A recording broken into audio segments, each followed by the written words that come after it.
10 a.m. Roll call, please. Commissioner Gallagher? Here. Commissioner Buckley? Here. Commissioner Taylor? Here. One present. As you wish, please stand for the pledge and the invocation.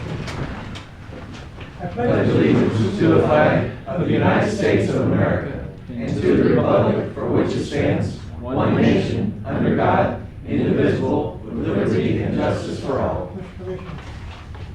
Dear Lord, thanks for bringing us all together today. Dear Lord, be with them all when they go their way, and just be with them, keep them safe. Dear Lord, help those in our little family here, and be with them, guide them. I know there's a lot of things going on, dear Lord. I ask that you be with us as we make the best decisions that we can make, dear Lord, for our community, and I ask this in your Son, Jesus Christ's name. Amen. Amen.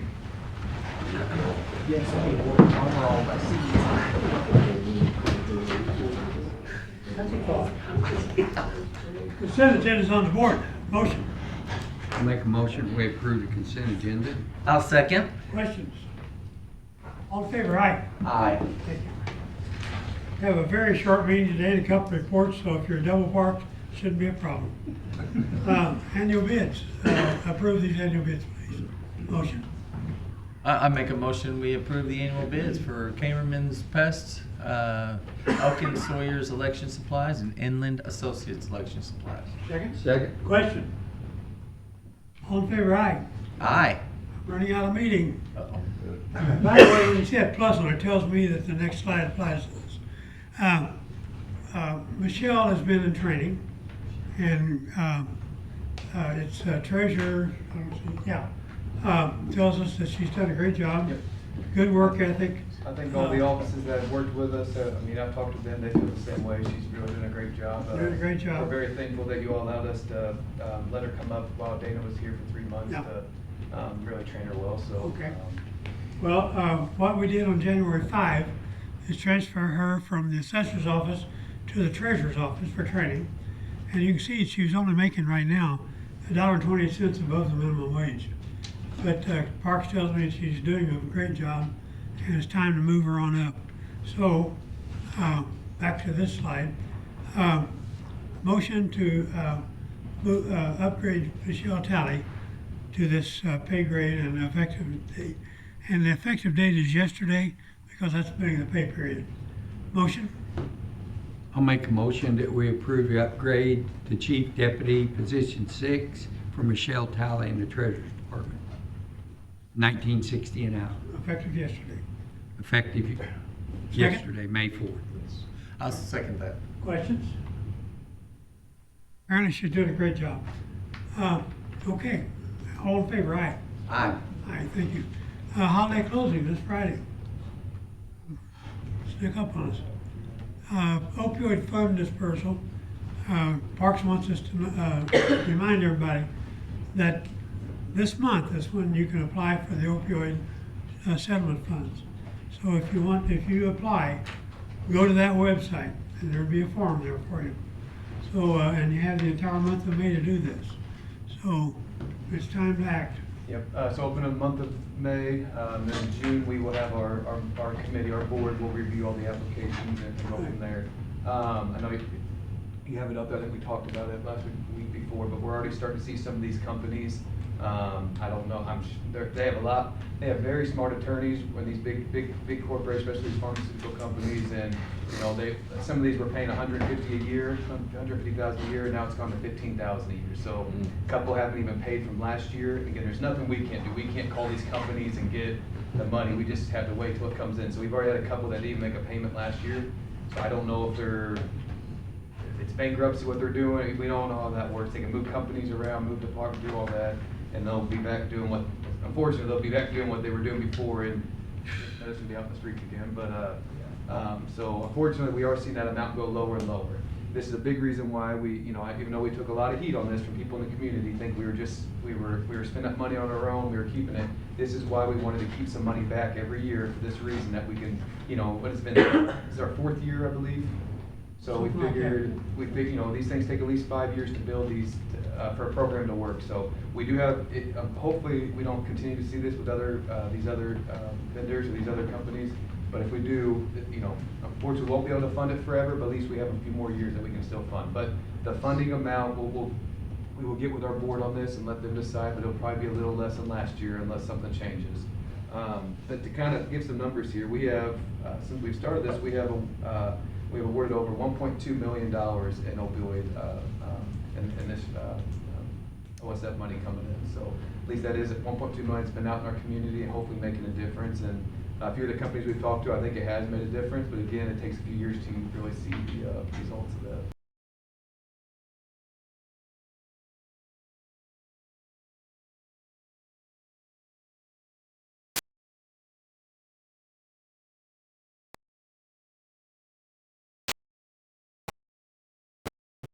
Thank you, Park.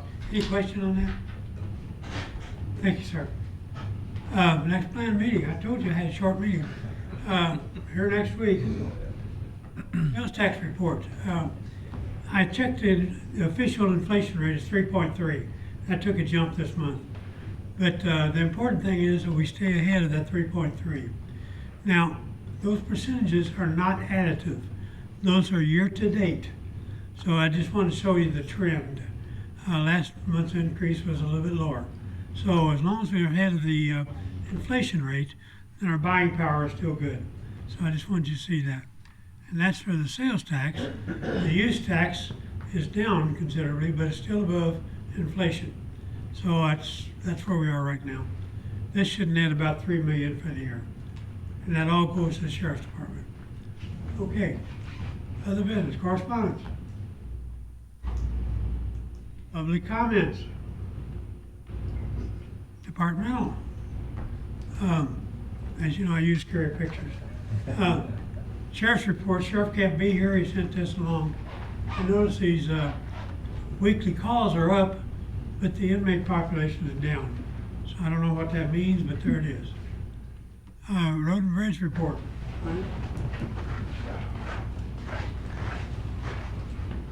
We'll start off by our guys work on cleaning up some trees and hauling them off. We've been working removing along the right of ways. Replaced a couple pipe on Elm Street, 15-inch by 30 and a 15-inch by 40 feet cross pipe.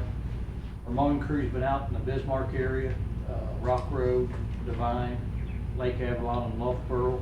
We did some patchwork on Berry. Repaired a soft spot in White Cliff. I had a soft spot that was like a spring, kept leaking water, pavement kept buckling, so we went in and dug it out. Made like a French drain system for it to drain, to try to get some stabilization in that. What road was that? In White Cliff Acres. Another, we had a customer concern, their mailbox where the mail driver comes was having trouble getting into that, so we fixed a couple on Olive Road out of Park Hills. Been doing some weeding around the bridges, guardrails, Blackwell Bridge, Primrose, Silver Springs, Northbury, Kessner Springs, Rugley Road, and Snowdale. Our prison crew picked up 180 pounds on Buck Mountain, Hunt, O'Bannon, and one side of Flat River Road. Allsbury Bridge project is done. They've came out and seeded and strawed the last portion of that, and we fixed a private driveway for a resident there that lives close to the bridge that ties into the roadway. Cleaned up a tree on Crowley that was blocking the road sign. We did some railroad crossings, Old Irondale, 35 miles an hour speed limit, and post on Rochner Road. Continue placing our St. Francis stickers on it. Curve left and post on Wortham Road. 2 no dumping post and a sign on Wortham also. 2 no trespassing signs. Our mechanics worked and got the F-150, the transmission put back in and got it all reprogrammed, so it's working as of today. We've been working with the NPL, which is the pipeline contractor for the gas coming through our county. He was talking like within 2 to 3 weeks that they'll try to be out of the area. Is that old Rock Road? They're working on it currently right now, and he was saying Why they, you talking about the pipeline people? pipeline, gas pipeline. So they went across Mitchell Pass, Old 8, Rock Road, and they're about 75% of the way, I guess, across Davis Crossing. And so we'll be finishing that up, and they'll be restoring the right-of-ways where there did any tearing up the right of way, and then we'll get with them and, any repairs that they've done to our roadways, getting them put back with asphalt. Any damages they've done, They pay for that. they'll pay for that. It's no cost to us. It should be put back better than it was when they started. Other than that, that's about it. About, if you know, what percentage of the St. Francis County is on the signs? Halfway, quarter, what? I'd say a third. Third? Third. Okay. We recently had to order some more, so we're waiting for those to come in. We got the first batch put up and waiting on the second. Good, thank you. Brian, did you get with UP before you started pouring Yeah. on the tracks? Yeah, Good luck. that's a big Hey, no-no. Good I luck. did want to bring up with Brian and the other commissioners in the meeting, that Colmeyer and Feeser. I've had a couple of people approach me out there wanting to make that a four-way. And I know we discussed it, but I want to bring it up in the meeting where they know that we might, the neighbors, some kind of petition or something if they want it with signatures.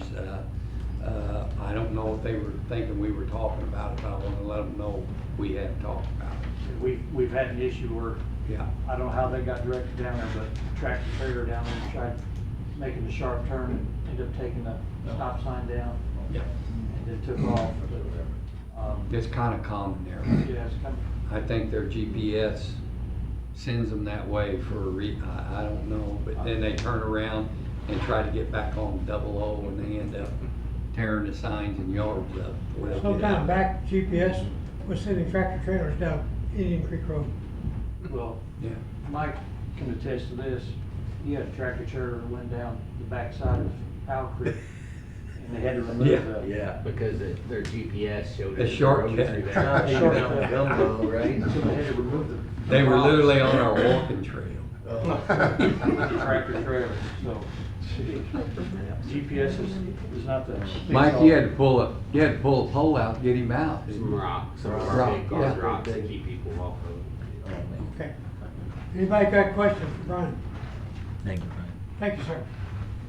Okay. Any other departmental reports? Yes. Here we go. This is your report. All right. Whatever it is. I've asked Jay to give a report on his department. Just for the next 5 minutes, patching seatbelts gonna be a bumpy ride, right? Just real exciting stuff here. Jay Graff, Recorder of Deeds. Louis mentioned last week about our groups going to different training sessions, and ours was a couple weeks ago also in Springfield, and we had different committees meet and different subjects that we covered with different speakers. Want to hit that first and then get into some other stuff, but Education Committee, believe it or not, I was on that, and we had found out that about 22 of our recorders are retiring, and so we were trying to come up with some thoughts in that committee to train these new recorders that are going to be elected eventually through the process this coming fall. So that's what that was committee about. Then the first class committees met. There's about 19 total there, and we talked more about American Disabilities Act, getting compliant with that by April 2027. I think they extended that date out. And then we had another speaker from the Missouri Highway Patrol Department about constitutional auditors. These are the guys that come into your office, put the phone in your face, and try to extract some sort of reaction out of you as far as trying to get in your office and film you. And they're influencers on YouTube or whatever, and they want to get likes. So they encouraged us. Mr. McClure said, just be calm and do be careful about sensitive material on their screen. So if you have an area that they don't need to be going into, they need to be told that. But what helps out is those signs around saying restricted or personnel only, or doors, or like thankfully our office and a lot of the others now have the doors, locked doors, and they would be confined in our office out in the lobby and wouldn't be able to come. We've had a few folks over the years come in and be a little intimidating, and I believe Greg Beavers had somebody that didn't go so well for him for a little bit. I think he got a little blindsided there. Then we had another, Tim Saplina, he talked about run, hide, fight in a situation where if you do have an active shooter come in, went through that. We've all kind of heard a lot about that, what to do with those different scenarios. And then the Missouri Land Title Association, we talked about fraud. A few months ago I had brought in the banner, and we talked a little bit about our fraud situation there.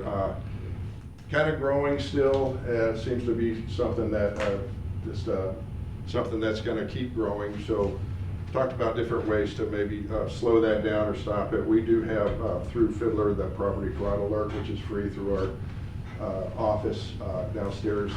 We can sign you up down there. That's one of our services that we offer, and we can't prevent it. If a deed comes in, it looks right, we have to report it. And if there's no red flags that we can determine, then we do report it. And if that is a fraud deed, your name, if you're registered in our fraud alert registry, your name will come up. You will get a phone call, a text, or otherwise notified. If your name's John Smith, everybody in the registry that's named John Smith is going to be. So at least it gets it out there. You can check with your bank. It gets some. The main thing with fraud is time. If you don't find out about it for a few months, you're going to have, like they say on the TV ads, 3 or 4 judgments against your property, liens for loans that you didn't get out. The fraudster did it. So if you can find out within a few days, that's your signal to hopefully head it off at the pass. Otherwise, sometimes it's $30,000-$50,000 for lawyers to straighten it all out. So in the courts. One other thing, we had a guy named Jason Rinker. He came in, talked about AI for a while, and his main thing there was being careful with like Chat APT or whatever they call it, and Grok and Claude was a newer one, and a few others there, OpenClaw, M365 Copilot. Some of these that we talked about were more secure than others. If you get Chat, whatever talk or whatever it is, it's very insecure. The free one, the free version, sounds like fun. You can go in and play with it, but it has access to your phones. If you have a paid version of it, then you get a little bit more secure. The higher, more you pay, the more secure it is. So he's just saying be wary of that. And also, again, if you have pictures on your phone of sensitive information, maybe around your office, that's something that on an unsecure line could get out more. So we have to be careful of that.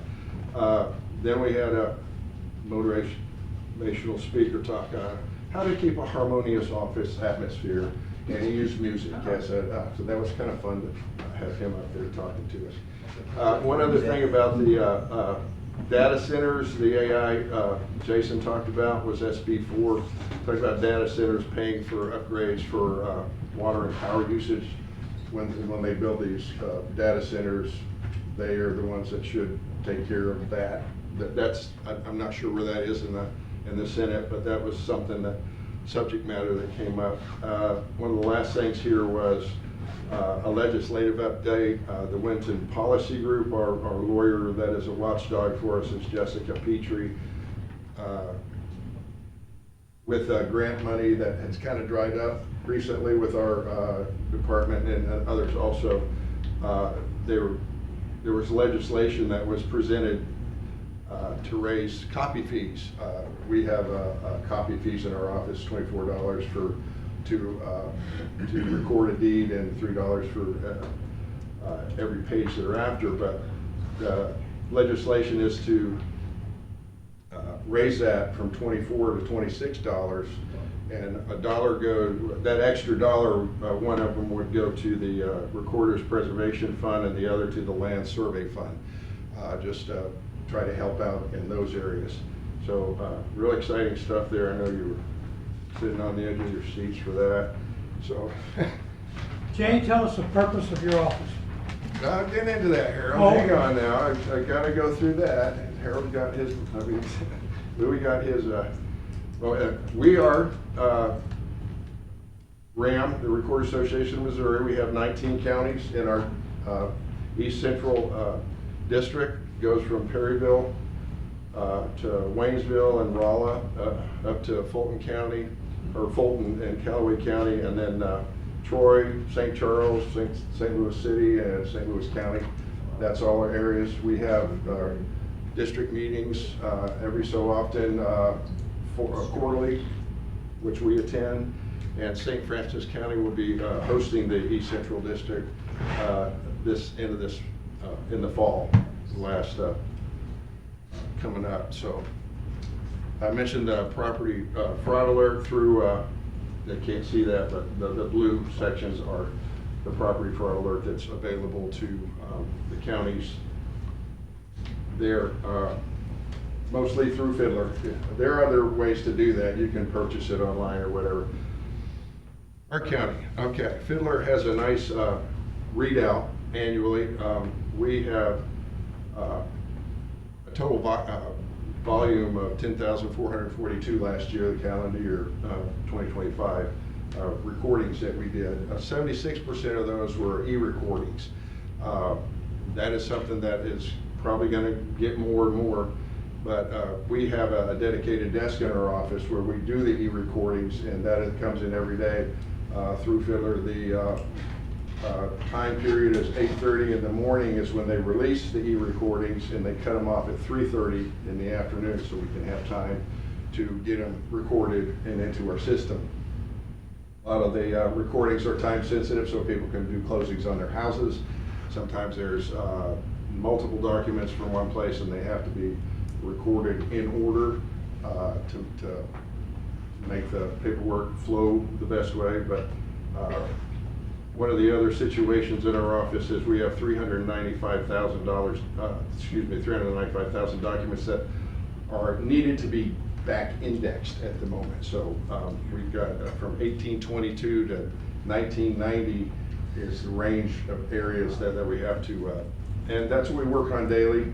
We have a weekly office duty sheet that comes out, and it gives each one of our people in the office the duties they do for that week.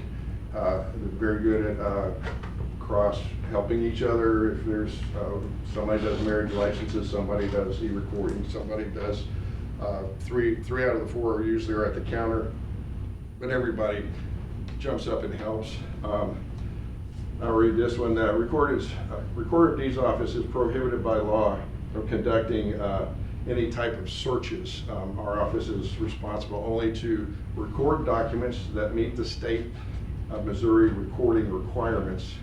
If you wish to search record yourself, we can assist. We can't do it for you. Also, our records, we're not lawyers. We don't interpret what a document is for.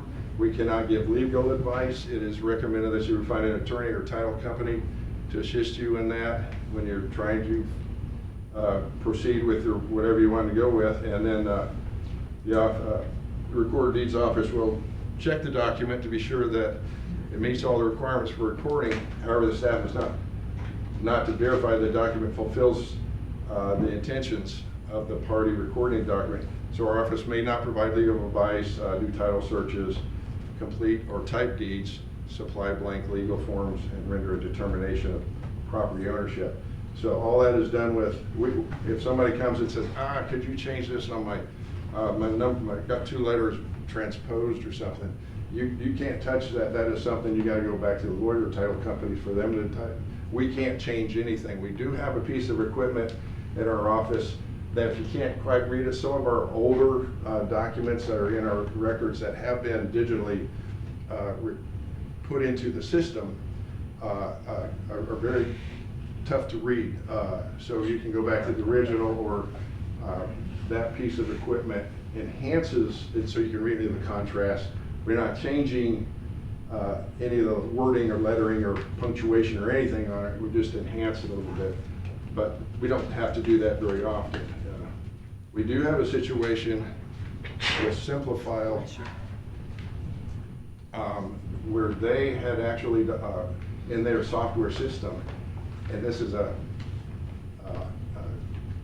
raw point in our association that was brought up at our annual meeting, that one of the software companies was actually changing the document itself, and there were tools that you could turn off in that system, and the recorders were saying, please turn these tools off. It is altering what these documents look like.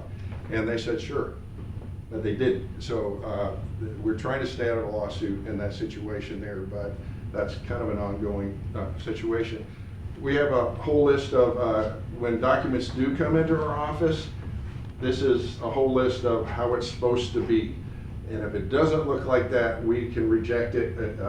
If a name's not on there properly, the notary public is not looking good, or it's not on there, anything that doesn't meet these requirements, I don't want to read them off to you. But they have to look, every document has to be looked at. And if they don't meet it, we reject it. We tell the person why we rejected it so they can go fix it. We're not trying to be mean or anything. It's just that we have statutes to follow. So once that document is corrected, we can go ahead and record it. Also, documents that were signed prior to January 1st, 2002, they're exempt from certain requirements, but if it's a non-standard one, we also put this on top of your deed. So non-standard, we get charged $25 extra if it doesn't meet the requirements, but you can still make it have to go through. Here's what we got here.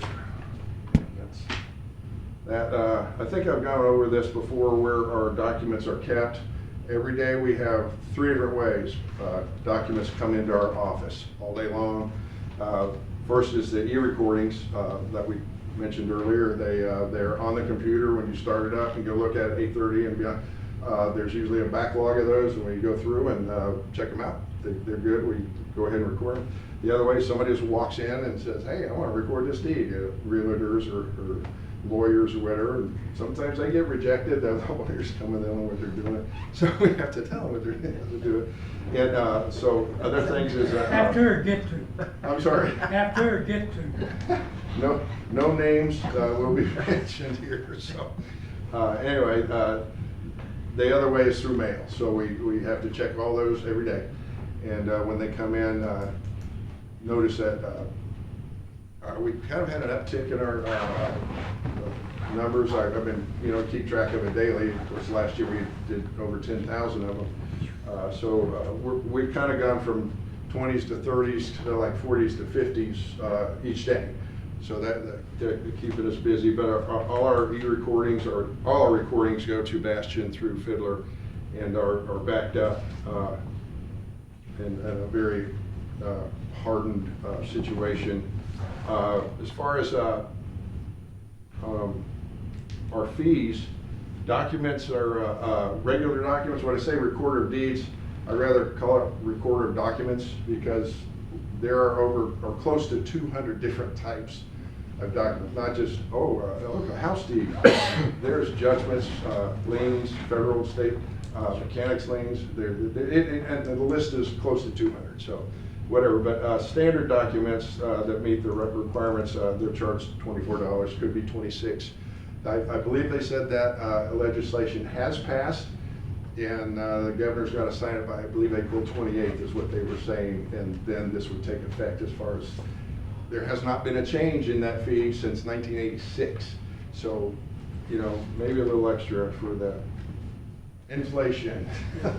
Not enough to make any difference, but documents there. Then regular plats, they're $44 to record. Surveys are $24, and copy fees, all that. So we do have the weekly schedule for everybody to do their jobs.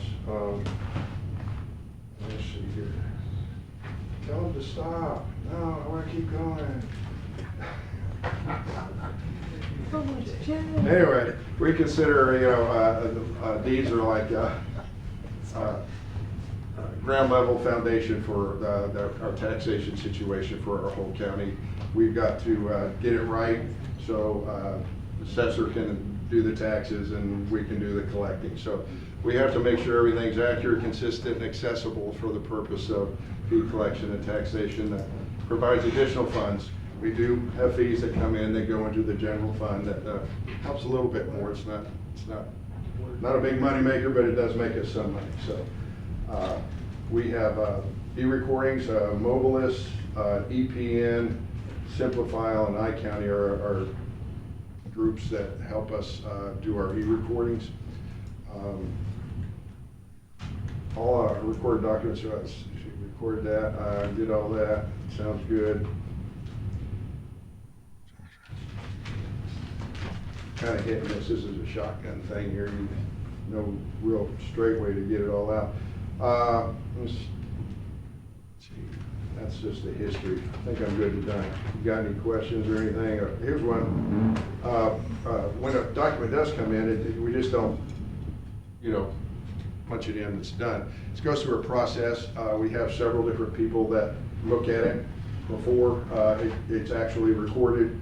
We have a prep station where it's looked at initially before it goes on into the next person where it's processed, and then we actually post it. So we try to get as many eyes on it as we can to check out, because we make mistakes too.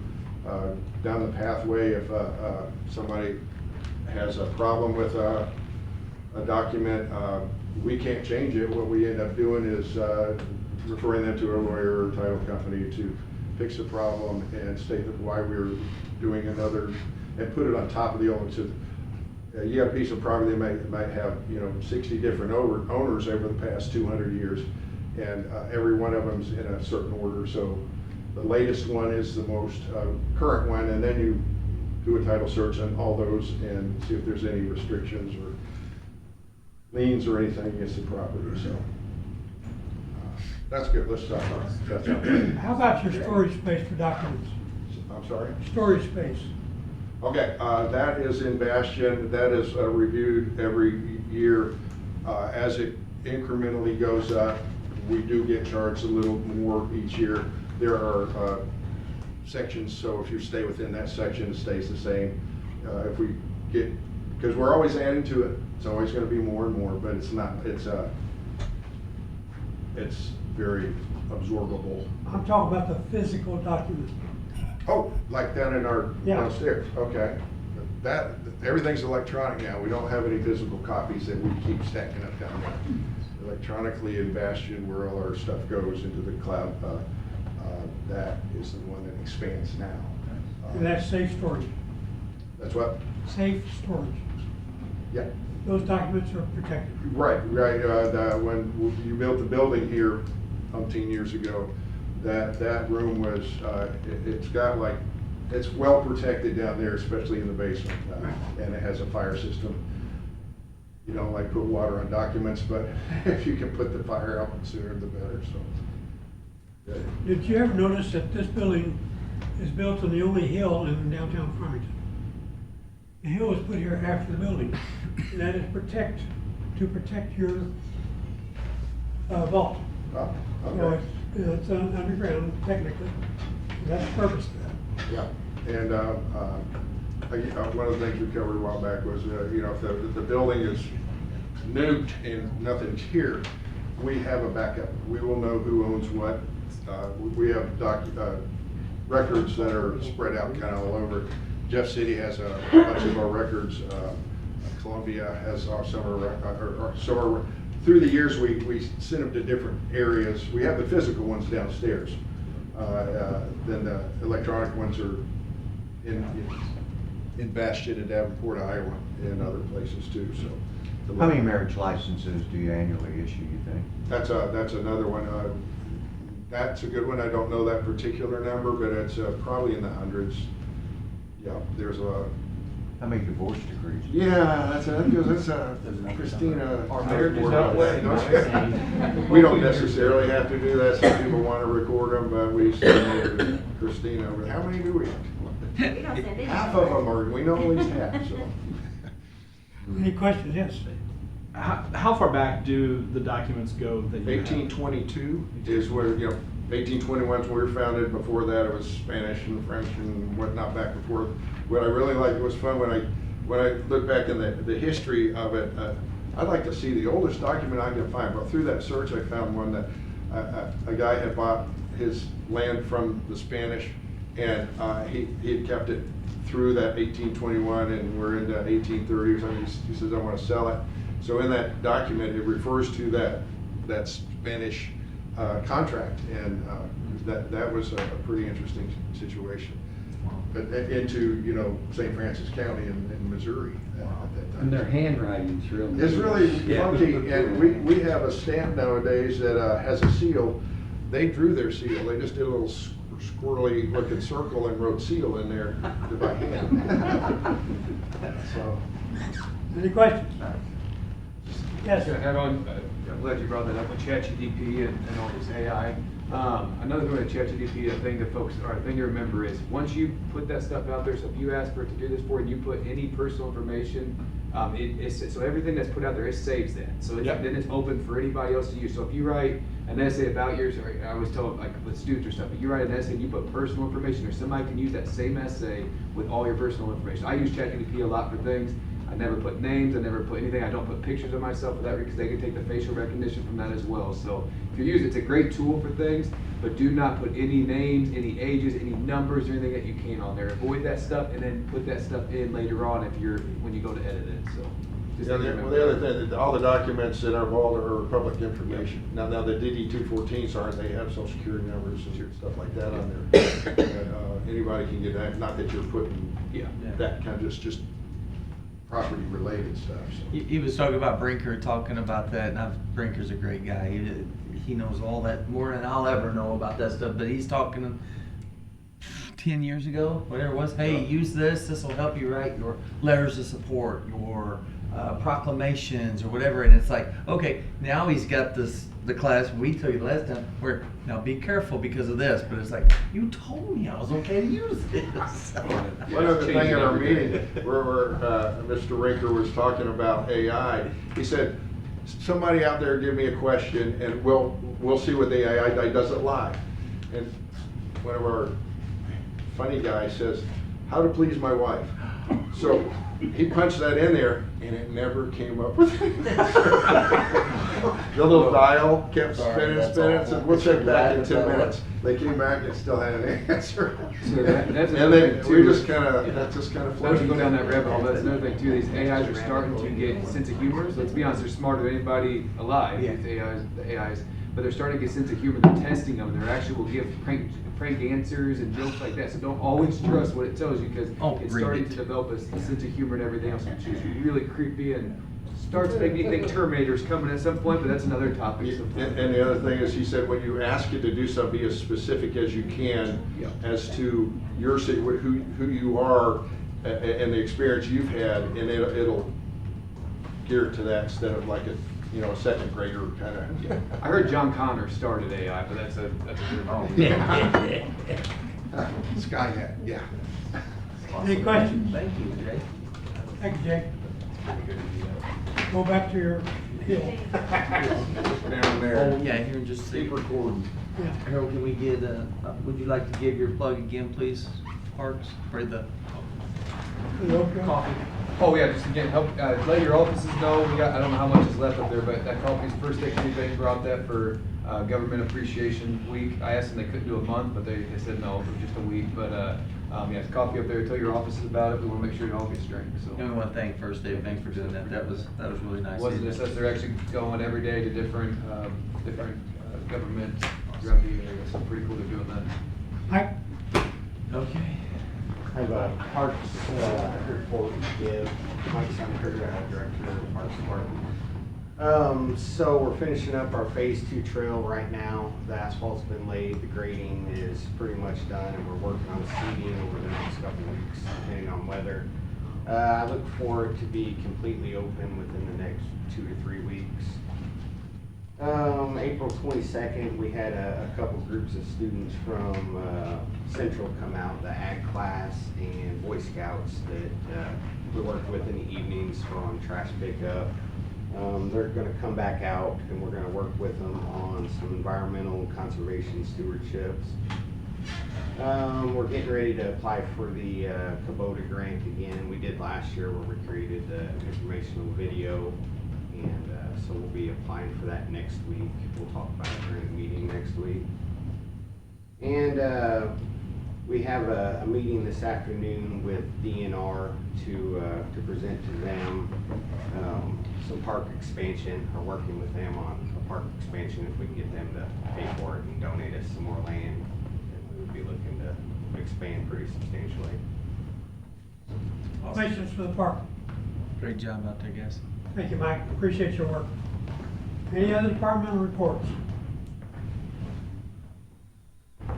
I make a motion, we adjourn. Second. All in favor, aye.